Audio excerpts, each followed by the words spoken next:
You know, a couple points. One is I try to use a term when I can, direct media, because I'm just worried at some point that new media is not going to be new anymore, right? Sure. And in terms of consultants with inside campaigns, there's a big tension because there's only so much of the pie. And every year the TV person's slice of the pie is getting smaller and smaller and smaller. And my slice of the pie is growing more and more and more. And what is a TV person doing anymore? When I go home, Jim, I'm watching Pandora and Netflix on my TV. It's a box, but the internet is connected to it, and I'm actually watching the internet. So my ads, when I was working for Governor Perry on his presidential campaign, we were buying Pandora ads to people listening to Christmas music in Iowa. Well, those ads would have showed up on someone's television. So TV people are now, they are getting really scared about this, and they don't know what to make of it. Because first off, we do a lot more work than TV people do. Every single day we're producing content. And we're held to a much higher standard, a very unfair standard, because we have so many more metrics about our ads than a television person does, okay? People ask me all the time, well, how much money are you raising online if I give you $300,000? I say, tell me how much money you've raised through your TV ads.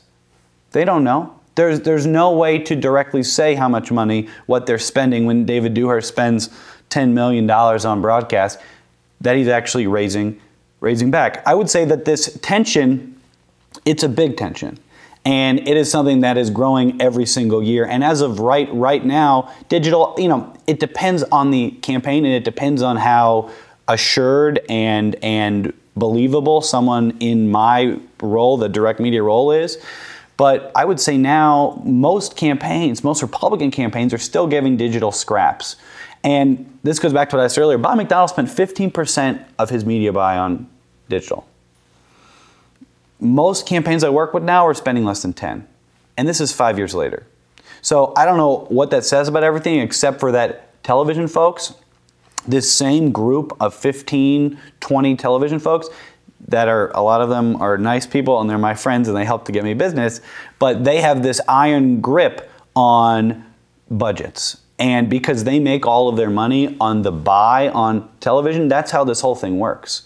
And one of the things that nobody talks about in politics is the kickback system. And there's no easy way to do a kickback system in digital, where let's say candidate X hires a TV consultant, right? Hires all of these consultants. And the TV consultant's going to go take $1 million and put it on TV. Well, most of the times those candidates don't understand where the cost is there, where that TV person is making money. And a lot of times the media consultant doing that, they'll film the ads, they will go then and they'll use a buyer, some outside buyer, to place the ads on television, and that buyer might give them money back. They'll give them a percent of that buy back, whether it's 2%, 3%, whatever. But when you're talking about millions and millions and millions of dollars, that's a lot of money. And it's a lot of money that they're losing if that money is going to a firm like mine for online ads. And guess what? I have receipts. I have Google ad receipts, I have Facebook receipts, I have GoDaddy receipts, everything that I provide to the campaign, which isn't as clearly provided by the television folks.